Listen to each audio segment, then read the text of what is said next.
নমস্কারম। আজ আমি ভারতের প্রথম ওয়াটার মেট্রো সিস্টেম এক্সপিরিয়েন্স করব, যা কিনা রয়েছে আমাদের কেরালার কোচিনে। আজ আমি কেরালার একেবারে ট্র্যাডিশনাল পোশাকে হাজির হয়েছি। সোনালি পাড়ের সাদা মুন্ডু ধুতি, গায়ে সিল্কের শার্ট, গালে তিল, কপালে চন্দন, গায়ে লাগিয়েছি কোচিনের বিখ্যাত সুগন্ধি আতর। ভাষাগত সমস্যা থাকলেও তাকে অগ্রাহ্য করে আজ আমি স্থানীয় মালায়ালা মানুষজনদের সাথে গপ্প করতে করতে মেট্রো সফর করছি। আজকের আবহাওয়াটাও ছিল অসাধারণ।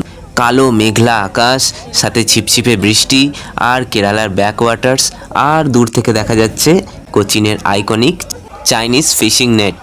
এই মুহূর্তে আমি ফোর্ট কোচি থেকে এর্নাকুলাম হাইকোর্ট পর্যন্ত চলেছি।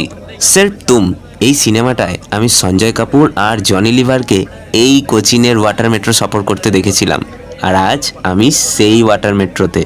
কোচিনকে বলা হয় আরব সাগরের রানী। সত্যি অসাধারণ একটা অভিজ্ঞতা হলো আমার।